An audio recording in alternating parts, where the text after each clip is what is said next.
자, 이제 우리가 균형까지 말씀을 가볍게 드렸으니까 이제 탄력성이라는 부분에 대해 한번 살펴볼 필요가 있어요. 탄력성. 자, 탄력성은 다른 말로 탄력도라고도 하는데 이게 원래 의미가 어떻게 되냐 보았더니 어떤 자극이 주어집니다. 그럼 그 자극이 주어졌을 때 그 자극에 대한 반응의 정도를 우리가 뭐라고 합니까? 탄력성 또는 탄력도다 이렇게 표현할 수가 있죠. 그런데 쉽게 말하면 이런 경우에요. 우리가 누군가를 꼬집는다는 것도 자극이죠. 또 누군가를 간지럽히는 것도 자극이 됩니다. 그런데 어떤 분들은 한 30분 이상을 간지럽혀도 너 지금 뭐하냐? 이런 분이 계셔요. 이것은 간지럽힌다는 자극에 대한 반응의 정도가 상당히 높은 거에 낮은 거예요.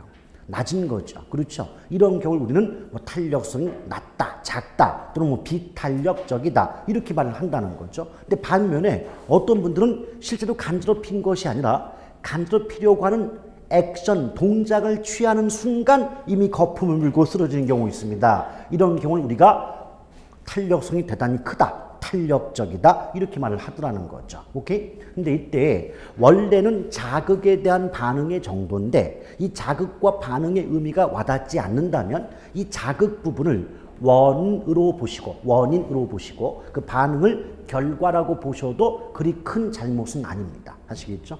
따라서 자극 부분이 결국 뭐가 된다? 원인 부분이고 반응이 결과에 해당이 된다라고 보시면 돼요.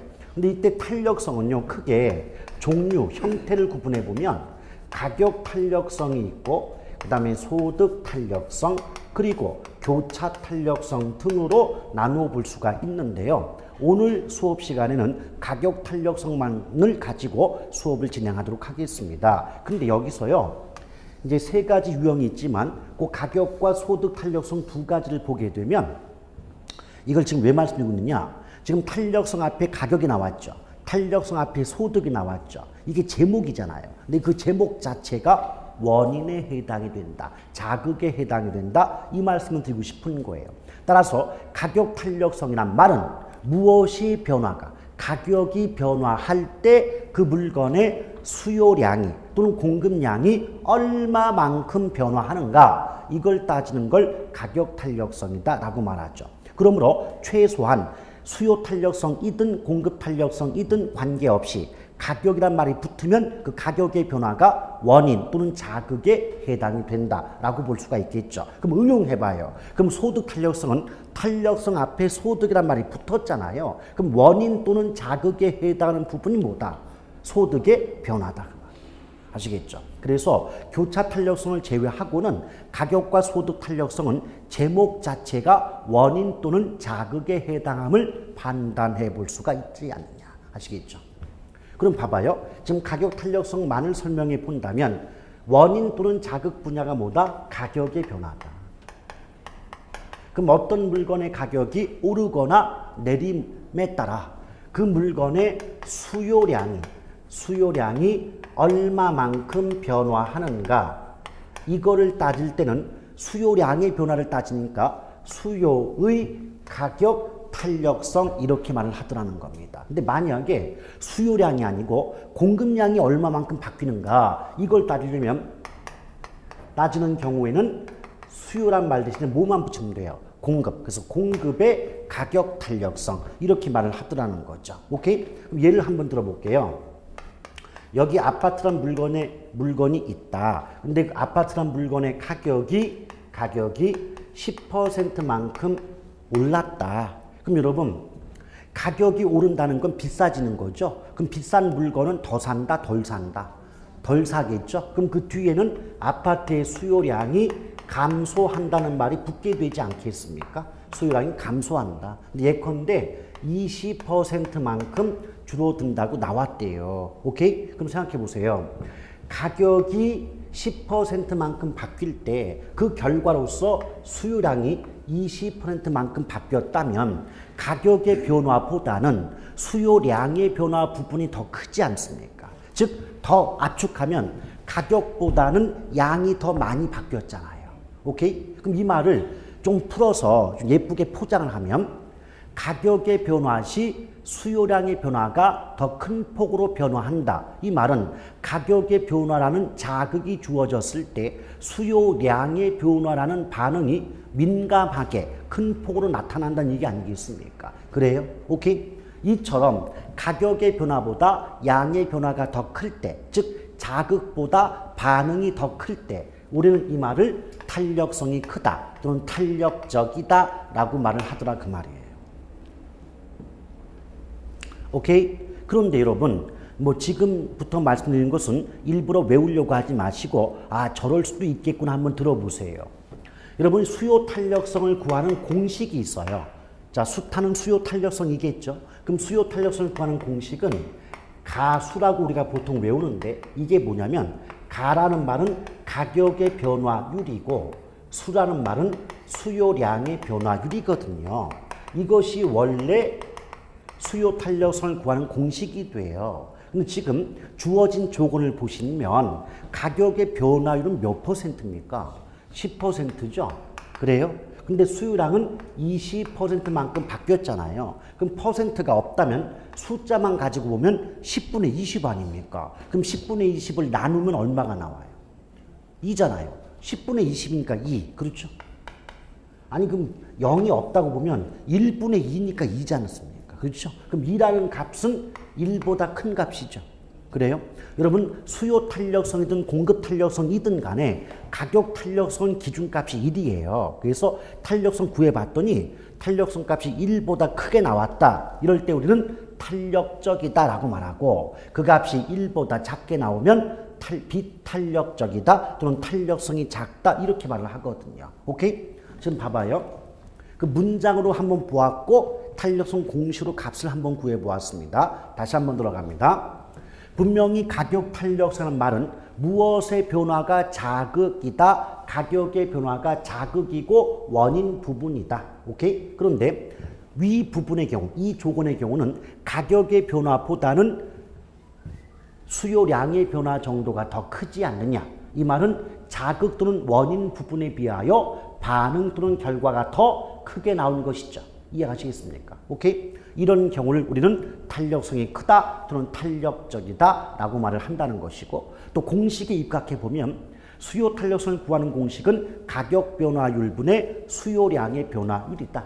그럼 결국 10분의 20이 되면 나누게 되면 2라는 값이 나온다. 근데 2라는 값은 1보다 크지 않느냐. 그래서 가격 탄력성은 수요 탄력성이든 공급 탄력성이든 간에 기준값이 얼마다? 1이다.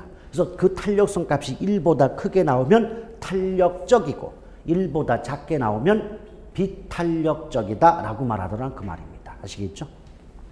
그러면 이걸 가지고 그냥 우리가 일상에서 쓰는 말로 바꾸게 되면 수요 탄력성이 탄력적이다 또는 탄력성 값이 크다. 그 말은 가격의 변화가 수요량의 변화에 큰 영향을 주었다 라고 말할 수 있지 않겠습니까? 가격이 양에 큰 영향을 주니까 결과적으로 가격보다 양이 더 크게 바뀔 수밖에 없게 되는 것이죠. 이해가시겠어요? 그렇게 생각해 주시면 되겠습니다. 근데 만약에 아파트의 가격이 10%만큼 올랐거든요. 그런데 결과적으로 아파트의 수요량이 5%만큼 줄었대요. 그러면 가격의 변화와 양의 변화를 따져보시면 오히려 가격의 변화가 더 크잖아요. 이 말을 아까 조금 전 표현들을 하면 가격이 변할 때 양이 크게 변하지 않는다. 또는 가격의 변화가 양의 변화에 큰 영향을 주지 못한다. 이렇게 말할 수 있지 않겠습니까? 그래요? 이런 경우를 우리는 탄력성이 작다라고 해서 비탄력적이다. 이것도 마찬가지예요. 우리가 저번 시간에 총론할 때도 우리 개론의 용어에는 부자나 비자가 많이 들어가는데 이건 아니 불자 아닐 비다. 그래서 부정의 뜻이다. 그래서 뭐뭐 하지 않는다. 뭐뭐 할 수 없다 라고 해석한다 그랬죠. 그래서 어떤 말의 반대말은 부나 비를 붙이는 경우가 많단 말이에요. 그럼 탄력의 반대니까 비탄력이죠. 봐봐요. 탄력적이지 않다는 뜻이잖아요. 탄력적이지 않다. 따라서 비탄력이다. 근데 부자를 붙였을 때 부탄력 좀 느낌이 이상하잖아요. 근데 비탄력 그러면 느낌 괜찮죠? 느낌 아니까 그렇지 않습니까? 그래서 비탄력이다. 근데 이것을 그대로 수요 탄력성 구하는 공식에 한번 대입을 해보자. 지금 가격의 변화가 10% 맞죠? 증가 감소는 신경 쓰지 마세요. 10% 맞죠? 근데 수요량, 양은 5% 바뀌었죠? 그럼 10분의 5잖아요. 그럼 결국 값이 0.5가 나오죠? 이 값은 1보다 작은 값이잖아요. 오케이? 그러니까 이걸 통해서도 우리 기본적인 구조를 뭘 알 수가 있다. 일단 가격 탄력성 값은 기준값이 얼마다? 1이다. 그래서 가격 탄력성 구해보니까 그 값이 1보다 크면 탄력, 1보다 작으면 비탄력이라고 하는구나. 결국 탄력적이다 또는 탄력성이 크다는 말의 뜻은 가격보다 양이 많이 바뀐다의 뜻이고, 오케이? 또 가격이 양보다 많이 바뀌는 건 반대니까 탄력이 아니라 비탄력적이다 이렇게 말을 한다는 거죠. 오케이? 그런데요, 이게 일상생활에 한번 접목을 시켜보시면 우리 왜 추석이나 설 명절 때 보면 과일값이 해마다 폭등하잖아요. 그렇죠? 그런데 이런 상황이 발생한다는 거예요. 제사를 지내고자 한다면 과일은 필요하죠. 그렇죠? 근데 만약에 과일값을 높인다면, 자, 만약 과일이 아니다라고 할 때 물건값을 올리면 비싸졌으니까 그 물건을 덜 사는 게 지극히 정상적이지 않습니까? 그럼 당연히 과일값을 올리면 수요량은 줄어들 수밖에 없어요. 덜 사니까. 그런데 문제는 안 살 수는 없죠. 과일값이 아무리 비싸도 안 살 수는 없죠. 그럼 과일값이 크게 올라도 과일의 수요량이 크게 줄어들지는 않겠죠. 오케이? 이럴 때 우리는 비탄력적이다. 수요가 비탄력적이다. 과일값이 10% 오를 때 과일의 수요량은 5%밖에 줄지 않잖느냐. 그 말은 어차피 명절 차례상 제사를 지내고자 한다면 과일이 비쌀지라도 살 수밖에 없지 않니 그 말이야. 오케이? 그래서 우리가 상인들도 명절 대목이라 하잖아요. 근데 그분들이 과연 탄력성 개념을 알고 있겠는가? 모를 거예요. 모르겠지만 그분들은 경험상 이때는 과일값을 올려도 그분들이 과일을 안 살 수 없지 않니 하는 경험을 얻게 되는 거예요. 그것을 이론으로 따질 때는 그때 명절 때 과일은 수요 탄력성이 비탄력적이어서 과일의 가격을 올린다 한들 과일을 살 수밖에 없으므로 내가 부르는 게 값이고 그때 팔면 이익이 되겠다는 것을 몸으로 알고 있는 거예요. 아시겠습니까? 근데 그걸 우리는 이제 배운 사람들이니까 어떻게 한다? 과일값이 명절 때 폭등해. 미치겠어. 그 경우 과일은 수요가 비탄력적이기 때문에 그런 현상이 발생해. 라고 말했다가 잘못하면 왕따 당합니다. 그래 너 잘났다 인간아 이러면서. 근데 문제는 뭐냐? 가장 좋은 학습 방법 뭐라고요? 말해보는 거예요.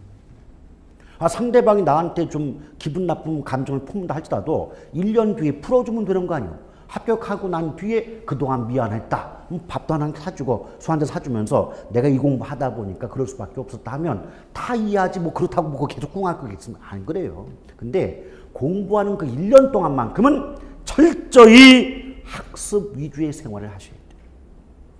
가장 좋은 방법이 뭐라고요?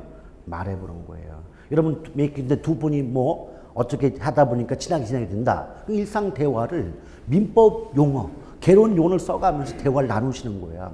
그러면 이게 은근히 또 재미가 있어요. 또 재미가 있다 보면 하지 말라고 해도 공부해요. 근데 해도 안 되고 짜증만 나고 점수 안 나고 이래버리면 흥미가 없게 되니까 공부를 안 하게 돼 있거든요. 근데 그런 식이 필요합니다. 서로 흥미를 유발하세요. 재밌게. 누가 뭐 야 누가 저기 뭐 그 부동산을 몰래 속여가지고 샀대 이러지 말고 아니 부동산을 불법적으로 편취했구만. 이런 경우에 어떤 대응 전략이 있을까? 법적으로 이렇게 한데 어떤 사례를 가지고 서로 대화를 나누다 보면 공부가 저절로 돼요. 공부가. 근데 이걸 이론으로만 그런 법률적으로만 받아들여 가지고 이럴 때는 무슨 권이 있고 이럴 때는 뭘 해야 돼? 머리 복잡하죠. 와닿지 않습니다. 아시겠죠? 공부는 그렇게 하시는 거예요. 됐지요? 근데 이런 경우 있지 않을까요? 가격이 요만큼 올랐대. 근데 그랬더니 수요량이 그만큼 줄었대. 그럼 이런 경우는 뭐예요? 가격과 수요량의 변화 정도가 같은 경우죠. 같은 경우죠. 10만큼 가격 올랐는데 10만큼 양이 줄었잖아요. 그럼 가격과 양의 변화율, 변화 정도가 같죠? 이럴 때 우리는 이것을 단위탄력적이라 이렇게 말합니다. 단위탄력적이다. 그럼 여러분들은 어떻게 이해하시면 돼요? 무조건 이것만 봐요. 가격 탄력성은 가격과 양만 비교하는 거예요. 가격과 양. 근데 가격이 변할 때 이 많이 바뀌었다. 가격보다 양이 많이 바뀐다. 탄력. 가격이 양보다 많이 바뀐다. 비탄력. 가격과 양이 같은 만큼 바뀐다. 단위탄력. 이 개념만 잡자고요.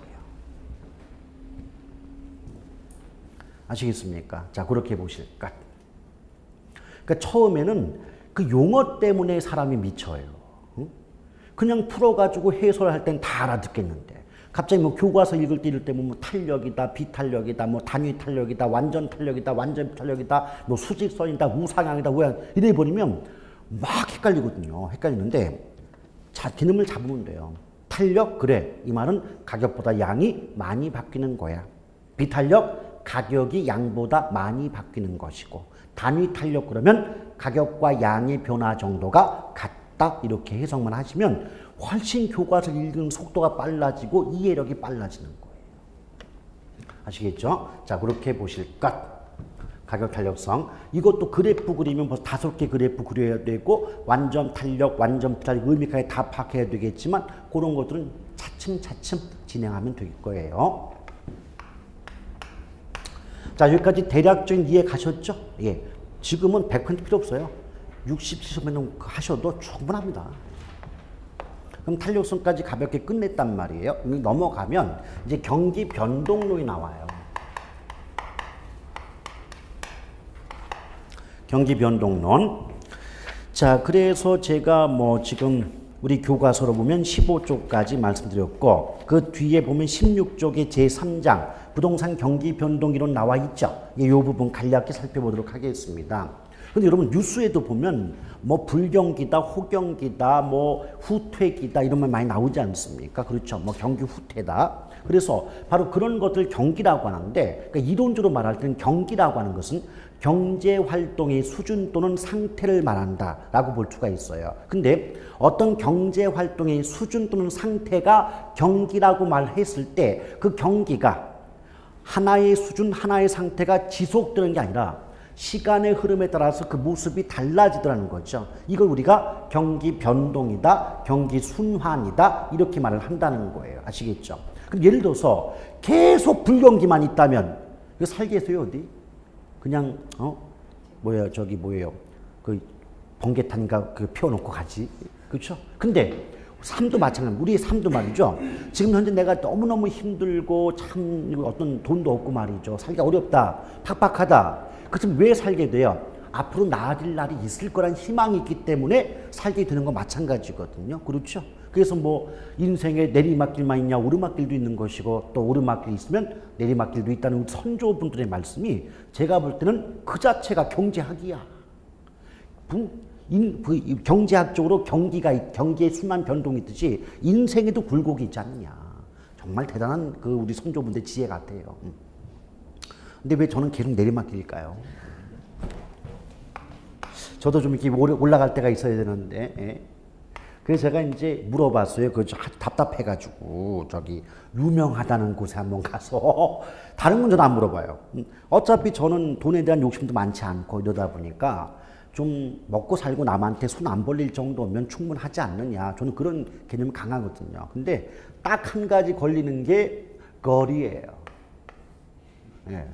이 연이 지금까지 없어가지고 그래서 없어가지고 이제 지금도 아직까지 이제 가정을 꾸미지 못했지만은 이러다 보니까 근데 이게 예를 들어서 누구를 막 사귀고 하다가 여기까지 왔다 하면 억울하진 않아. 그게 없어 아예. 이 과정 자체가 아예 없어요 저 같은 경우에.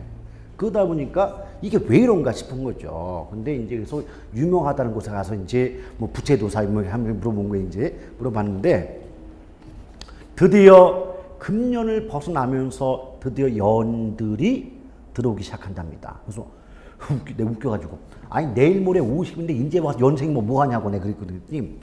제 팔자 그렇대요. 근데 웃긴 게 뭐냐면 그분 말고 어딜 가서 물어봐도 똑같은 말이 뭐가 나오냐면 당신은 스님 팔자래요. 타고 태어날 때부터 스님 팔자다 보니까 스님이 여자를 어떻게 가까이 해. 그게 말이 안 되잖아요. 그러니까 아예 그걸과 관련된 어떤 상황 자체가 발생하기 어렵다는 거죠. 근데 이제 그 때가 다 지나갔답니다. 때가 지나가서 느지막히 들어온다는데 하체 힘은 다 빠지고 이제 주름은 늘어나는데 웃지라고. 그렇죠? 예. 그런가요? 또 사랑에 빠지면 또 이제 솟아나시며 됩니까? 아, 그렇습니까? 오르막길 내리막길 있다. 하여튼 그런 건 응용 참 잘해요. 그러면.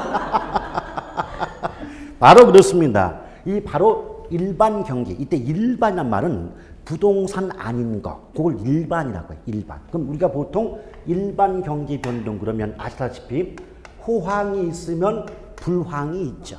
그리고 내리막길이 있으면 오르막길도 있지 않겠습니까? 그렇죠? 그래서 보통 일반 경기 변동은 네 국면을 순환한다고 하는데 그 네 가지 국면이 뭐다? 호경기, 후퇴기, 불황기, 회복기.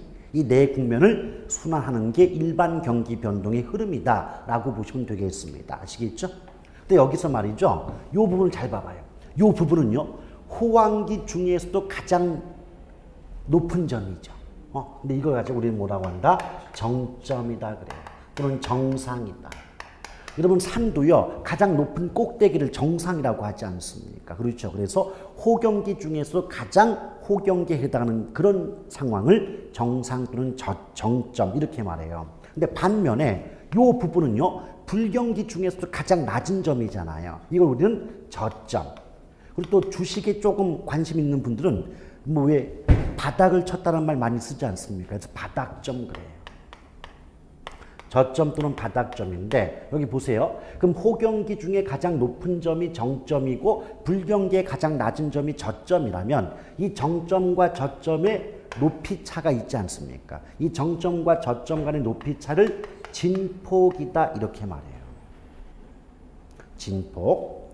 그 다음에 여기 호경기에서 출발하면 후퇴, 불황, 회복을 거쳐서 또 다른 호경기가 나오지 않겠습니까? 그렇죠? 이럴 때 호경기에서 출발해서 후퇴, 불황, 회복을 거쳐서 또 다른 호경기가 나올 때까지 걸리는 시간을 주기다라고 말해요. 주기. 아시겠죠? 그럼 여러분 진폭이 크다는 말은 쉽게 말하면 호황일 때와 불황일 때의 격차가 크다는 뜻이에요. 그리고 경기 변동의 주기가 길다는 것은 언제 돈 벌어 봤나 까마득하네. 이게 주기가 길다는 거죠. 왜? 이 30년 전에 호경기였는데 앞으로 호경기가 언제 올지 까마득할 때 우리는 경기 변동의 주기가 길다. 이렇게 보는 거죠. 그럼 우리 입장에서 일반 그 서민들 입장에서는 경기 변동의 진폭은 가급적 작았으면 좋겠고 주기는 가급적 짧았으면 좋겠죠. 오케이? 3층인 거예요. 그런데 여러분 우리가 흔히 그 어르신들 이런 말 하죠. 지금 잘 나간다고 너무 자만하거나 좋아만 하지 말아라. 언젠가는 내리막길이 있지 않니? 라고 하시잖아요. 그럼 봐봐요. 지금 호황이지만 호황의 정점을 지나서부터는 조금씩 내리막길을 걷게 되지 않습니까? 그래요? 이걸 가지고 이 당연한 말을 가지고 우리 기출문제를 이렇게 표현하는 거죠. 자, 경기 변동의 네 가지 국면 중 호경기 또는 호황 국면은 경기 후퇴의 가능성을 내포한다. 맞습니까? 지금 호황이라고 하지만 앞으로 내리막길의 가능성을 이미 포함하고 있지 않나요? 오케이? 그런 식으로 말을 하는 거예요. 그럼 여러분 응용해봐요. 자, 지금 호황이 후퇴의 가능성을 내포한다면 불황 다음이 뭐냐고. 좋아지는 게 회복 아니냐고. 그럼 불황은 무엇의 가능성을 내포한다? 회복이죠. 오케이? 무슨 말인지 아시겠어요?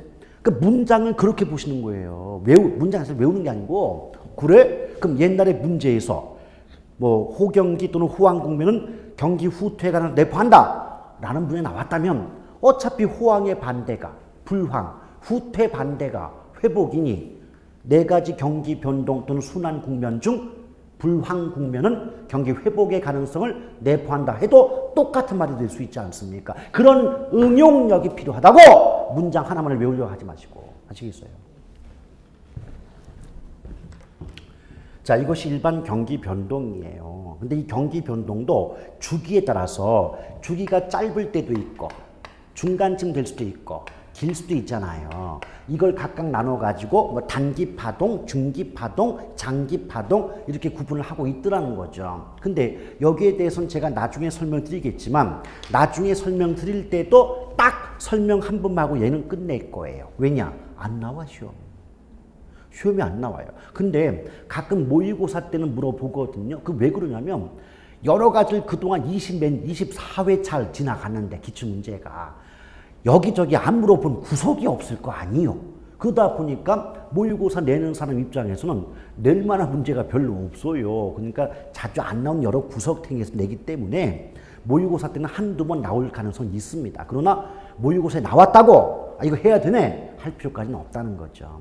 예컨대 뭐 단기 파동은 뭐 키친 파동이고 중기 파동은 뭐 쿠즈네츠 파동과 주굴라 파동이 있으며 장기 파동은 콘드라티프 파동이 있다. 그냥 외우거든요. 그 외울 거 전혀 없어요. 이렇게 보시면 돼요. 여러분 지금은 조금 이 권태기가 좀 짧아졌는데 예전 같으면 보통 신혼기, 즉 권태기 직전까지 결혼하고 나서 3년 정도가 신혼기고 그 뒤가 권태기다 이러잖아요. 그렇죠? 그럼 어떻게 됩니까? 우리 그 남편분들도요. 결혼해서 3년까지는 그 아내분이 소금으로 국을 끓여줘도 자기가 해주는 밥이 제일 맛있어 하면서 잘 먹더라는 거죠. 그러다 3년 지나서 권태기에 들어들게 되면 이것도 밥이냐고 잘못 말했다가 부엌에서 칼침을 맞더라는 얘기입니다. 그래서 주기가 3년이면 부엌에서 칼침 맞는다. 영어로 부엌이 키친 아니요. 그래서 키친 파동 이렇게 나오는 거예요. 이 부부 생활의 변천 순서와 단기, 중기, 장기 파동의 순서는 그대로 일치합니다. 그리고 결혼 생활이 10년쯤 지나면 상대방과 싸울 때 어떤 말을 합니까? 너 죽을래? 라고 하죠. 그래서 중기 파동 10년 주기가 죽을라 파동이에요. 그리고 약간 늦으시는군요. 그 다음에 한 20년쯤 지나면 아우 이거 탄광으로 보내고 싶어져요. 북한의 유명한 탄광이 아우지가 있으면 러시아의 유명한 탄광이 쿠즈네츠라고 있습니다.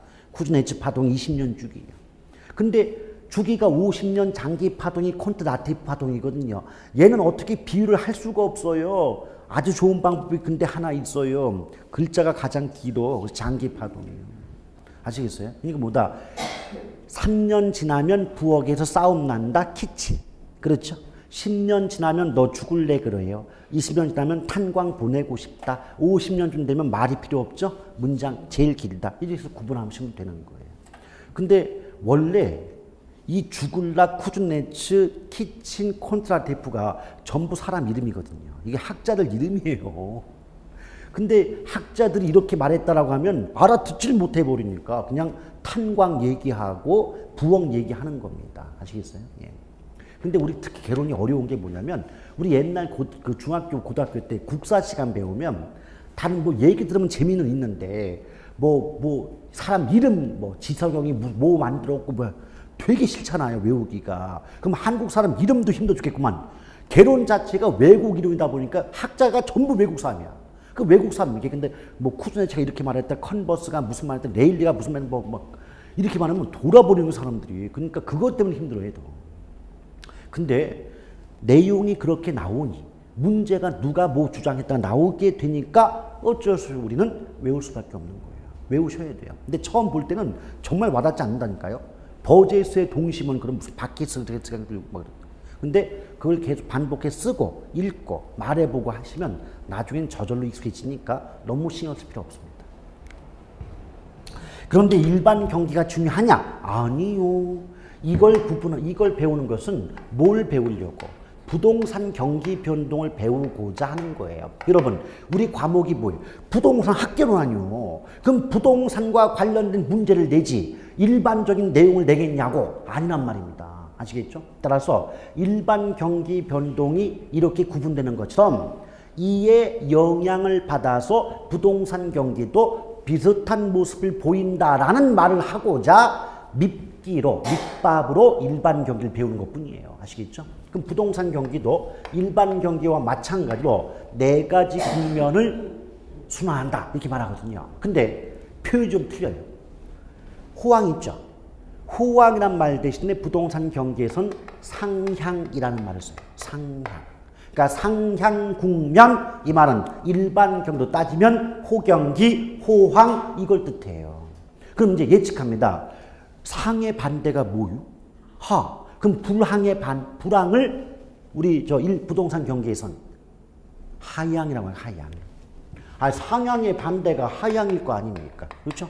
나머지 후퇴 회복은 똑같이 쓰더라 그 말이에요. 그럼 이걸 가지고 이제 문장을 만들면 부동산 경기 변동은 상향, 후퇴, 하향, 회복의 네 가지 국면을 순환한다. 이렇게 말할 수 있지 않겠습니까? 오케이? 그런데 웃긴 게 뭔지 알아요? 분명히 일반 경기로 따지면 호황을 부동산 경기에선 상향이란 말로 바꿔 쓰잖아요. 또 불황이란 말 대신에 하향이란 말로 바꾸지 않습니까? 이게 기출문제 답이라니까 글쎄. 문제가 어떻게 나오는 줄 알아요? 다음 중 틀린 것은 부동산 경기 순환 국면 중 상향 국면은 일반 경기에 호경기로 볼 수 없다. OX. 있잖아요. 호황 대신에 부동산은 상향타 쓴다 그랬잖아요. 그럼 부동산 경기 순환 국면 중 상향 국면은 일반 경기로 따지면 호황에 해당이 되잖아요. 근데 호황으로 볼 수 없다라고 해서 틀렸던 문제가 있다는 거였어요. 오케이? 근데 더 기가 막힌 건 그 다음 회차, 그러니까 그 다음 연도에 문제 어떻게 하는 줄 알아요? 다음 중 옳은 것은. 이래놓고 부동산 경기 순환 국면 중 하향 국면은 일반 경기의 불황으로 볼 수 있다. 맞잖아요. 그게 답이었어. 오케이? 그럼 생각해봐요. 개론 시험이 뭐 어렵다 하지만은 지금 제가 말씀드린 것처럼 뜻만 알아도 곧바로 찍어낼 수 있는 문제도 꽤 많이 나온다 그 말이에요. 오케이? 그래서 우리가 이제 항상 수십 년 이제 내용을 이렇게 해석하고 분석해 보면 문제가 쉽게 나오든 어렵게 나오든 누구라도 교과서 한 번만 봤거나 아니면 귀동량 한 번만 했던 분들도 맞출 수 있는 문제가 최소 6, 7문제 나와요. 해마다. 그럼 이게 편의상 7문제 잡아보잖아요. 7문제를 잡으면 하나 2.5점만이에요. 그럼 7, 5, 35, 7, 24니까 17.5는 먹고 들어가는 거예요. 17.5는 무조건 먹고 들어가는 거예요. 그럼 우리가 합격점 60에서 편의상 20으로 보고 40만 더 맞으면 돼. 40점. 40점이면 2.5점씩 몇 개예요? 10개면 25고 한 14개? 15개만 맞아도 40 나오지 않습니까? 그럼 그냥 주는 문제 20점은 무조건 먹고 들어가고 그 위에 14개만 더 맞으면 우리가 무조건 합격을 하는 거예요. 그러니까 너무 힘들다, 어렵다고 보지 마시고 내가 기본적인 것만 제대로 공부해도 합격은 할 수 있다. 이 생각 꼭 하시라고요. 자, 그런데 이때도 똑같이 정점과 저점이 나와요. 그럼 정점과 저점의 높이차가 진폭, 상향에서 시작하여 후퇴, 하향, 회복 거쳐서 또 다른 상향 국면이 나타날 때까지 걸리는 시간 그러면 주기. 오케이? 그랬더니 기출문제 이렇게 나와서 한번 들어봐요. 저는 지금 상향, 후퇴, 하향, 회복의 네 국면을 순환한다 그랬잖아요. 그 기출문제에서 어떻게 말했냐면 하향, 회복, 상향, 후퇴의 과정을 순환한다 그랬거든요. 오케이? 그럼 그 문장은 맞을까요? 틀릴까요? 맞아요. 맞는다고. 봐봐요. 저는 지금 말씀드릴 때 부동산 경기 순환 국면이 상향, 후퇴, 하향, 회복의 국면을 순환한다고 말씀드렸잖아요. 근데 기출문제에서는 후퇴, 회복, 상향, 하향이죠, 하향. 자, 하향, 회복, 상향, 후퇴의 국면을 순환한다 이렇게 나왔어요. 어디서 출발해도 똑같다고 이게. 어디서 출발해도 상관이 없단 말이에요. 근데 이렇다고 말씀드렸더니 이것만 외우는겨. 이것만 외운겨. 그러니까 얘는 이 순서가 아니잖아요. 그러니까 틀렸다고 하는 거예요. 이렇게 기계적으로만 외운다고 돼 있지. 아시겠어요? 그러니까 뭐다? 저 그림은 그냥 기본적인 그림이고 거기에 덧붙여서 설명을 뭘 드리고 싶다? 저게 원칙이지만 어차피 네 가지 국면 어디에서 출발하더라도 순서만 맞으면 된다 그 말이에요. 아시겠죠? 예. 그럼 예컨대 후퇴에서 출발하면 후퇴, 하향, 회복, 상향이고 그렇죠? 하향에서 출발하면 하향, 회복, 상향, 후퇴 이런 식으로 이해가시겠죠? 예.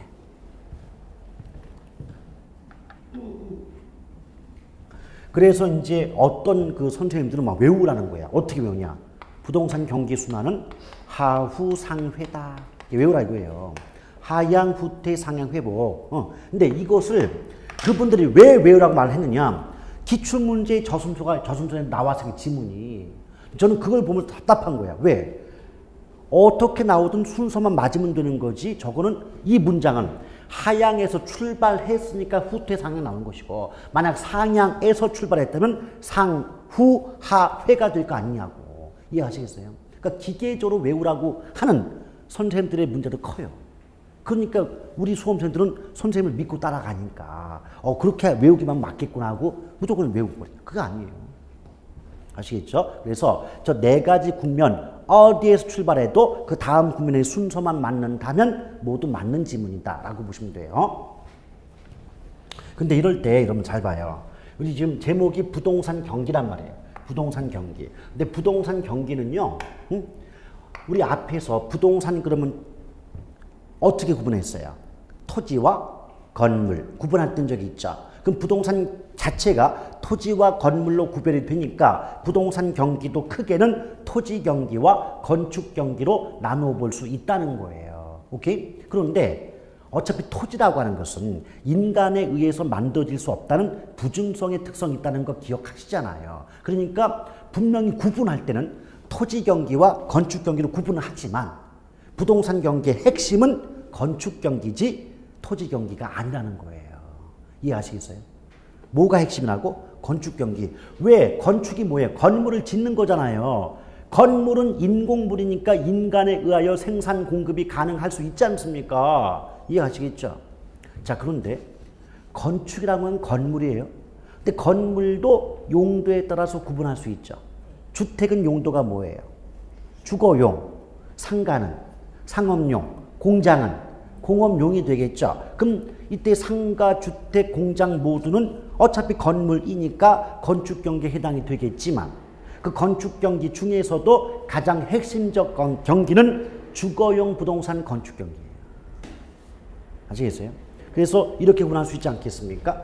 자, 부동산 경기 나왔을 때 얘는 크게는 건축 경기와 토지 경기로 구분할 수 있다. 오케이? 근데 그 중에 핵심은 뭐라고요? 건축 경기. 근데 건축 경기도 용도에 따라서 주거용 부동산 건축, 상업용, 공업용 부동산 건축 경기로 구분할 수가 있지 않느냐. 그렇죠? 그런데 이때 이 주거용 부동산 건축 경기를 협의가 뭐죠? 좁은 의미. 그럼 이때 협의에 상업 공업용까지 포함시키면 광의의 부동산 건축 경기라고 말을 하거든요. 이해가시겠어요? 근데 여기서 주거용 부동산 건축 경기가 좁은 의미다라고 하는 것은 건축 경기 중에서도 가장 중심이 되는 게 바로 뭐다? 주거용 부동산이다 그 말이에요. 오케이? 그러면 지금까지 배운 이 내용을 제가 하나의 문장을 한번 만들어 볼 테니까 한번 들어보세요. 자, 부동산 경기는 토지 경기와 건축 경기로 구분할 수 있는 바 일반적으로는 주거용 부동산의 건축 경기를 의미한다 라고 말하는 거예요. 왜? 일단 건축이 끼어들었죠? 토지보다 건축이 중심 맞죠? 근데 건축에서도 가장 중심되는 건물이 뭐다? 주거용이니까 주거용 부동산이죠? 근데 주거용 부동산을 한마디로 바꾸면 주택이잖아요. 그러면 일반적으로 부동산 경기란 주택 건축 경기를 의미한다. 주거용 부동산 건축 경기를 의미한다. 라고 하나의 문장으로 만들 수가 있잖아요. 그래요? 그래서 여러분 주변도 보면 정부의 대책 한번 잘 살펴보라고.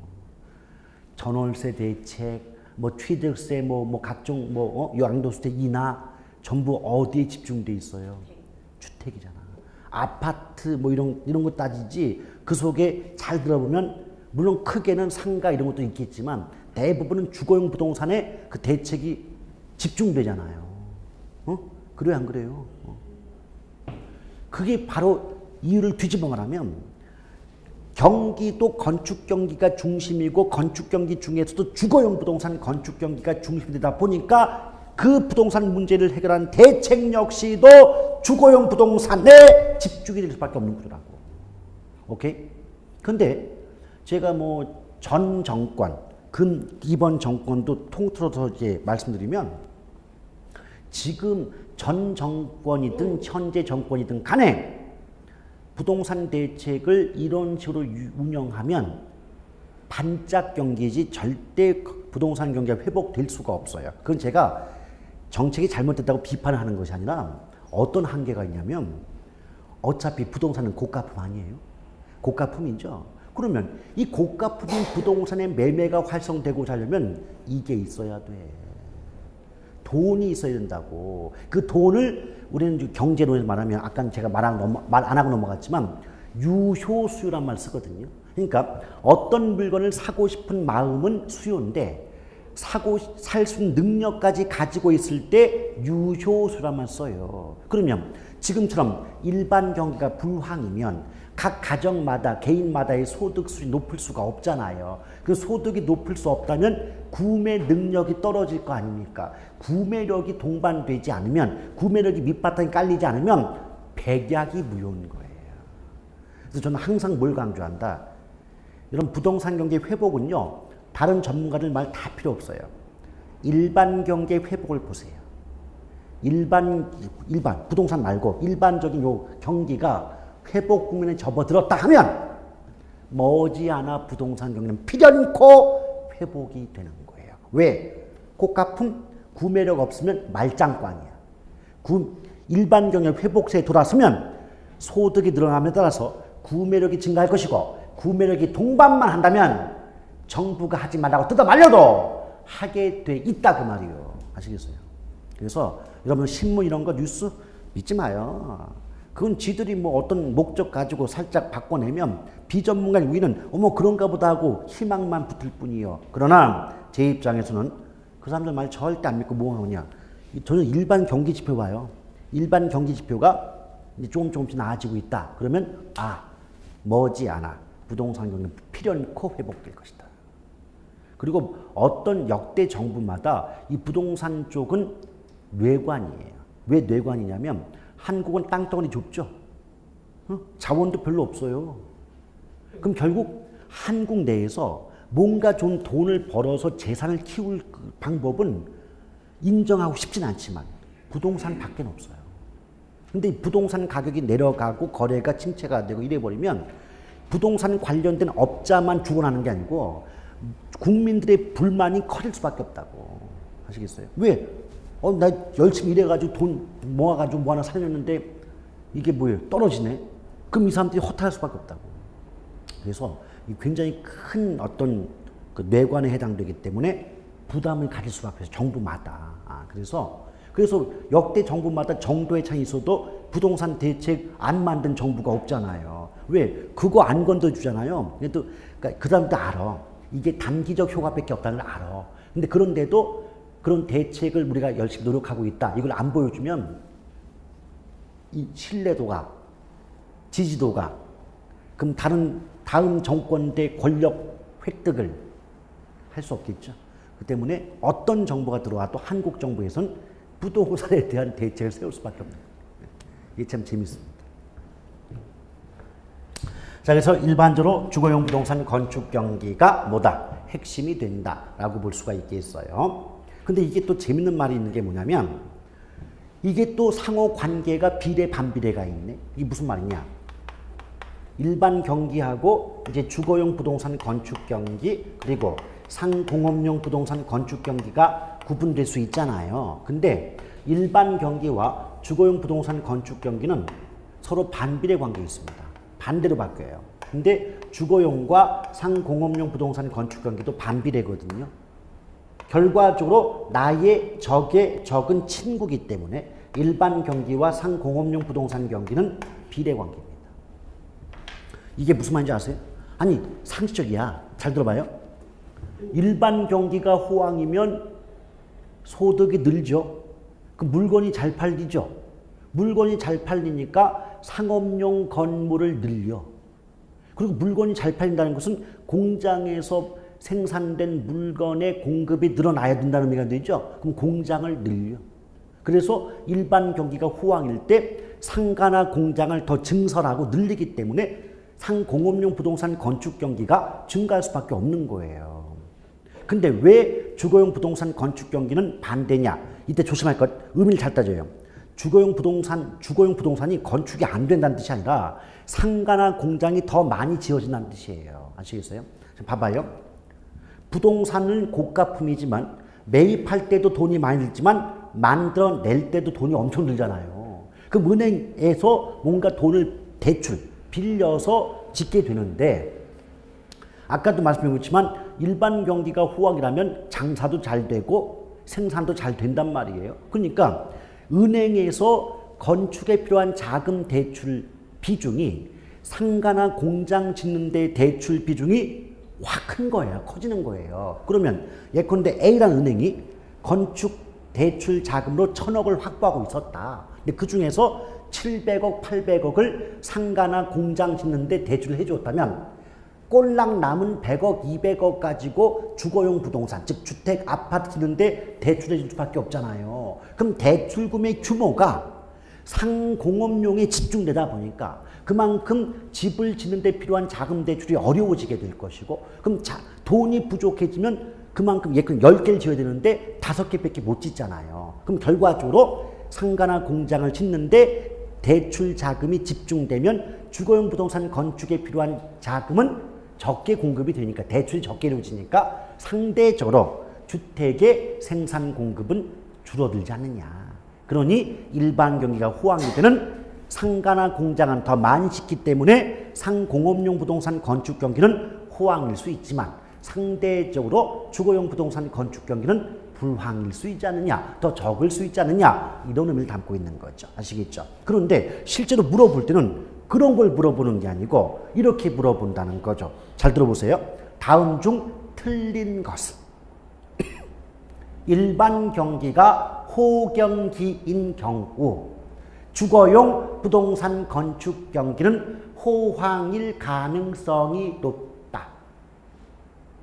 맞아요, 틀려요? 제가 일반 경기가 호황 그랬죠. 그럼 일반과 주거용은 반대라며. 그럼 얘는 불황일 가능성이 높은 거지 호황일 가능성이 높은 게 아니지 않습니까? 지금 앞에서 듣고도 틀리잖아요. 그 말을 드리고 말하면 그거 공부 안 하고 현장 가면 더 틀리겠죠. 오케이? 이런 식이에요. 그러니까 지금 다시 한번 일반 경기가 호황일 경우 주거용 부동산 건축 경기는 원래는 반대니까 불황일 가능성이 높다고 해야 맞는 건데 호황일 가능성이 높다 그러면 그 문장 틀리잖아요. 그럼 답이 그거잖아요. 그런 식으로 물어본다는 거예요. 왜 주거용이 그때 불황이고 왜 상공업용이 호황이 됐냐 이걸 내용을 물어보는 게 아니고 여기 문제는 일반 나올 때 그 일반 경기와 주거용, 일반 경기와 상공업용 이 건축 경기의 관계가 반대냐, 그러니까 비례냐, 반비례냐 이 관계를 정확히 알고 있느냐 요것만을 물어보는 거지 왜 일반 경기가 호황일 때 상가나 공장을 많이 짓게 되느냐 이런 내용 갖고 물어보지 않는다는 거예요. 그래서 여러분들은 뭐만 기억하자. 일반 경기와 주거용은 반비례, 일반 경기와 상공업용은 비례. 요것만 기억하면 충분히 정답을 구할 수가 있게 됩니다. 아시겠죠? 그래서 자 여기까지 보고요. 다음 시간에는 자 20쪽의 제3편 부동산 시장론으로 연결하여 수업을 진행하도록 하겠습니다. 자 오늘도 대단히 고생을 하셨고요. 다음 주에 다시 뵙도록 하겠습니다. 수고하셨습니다.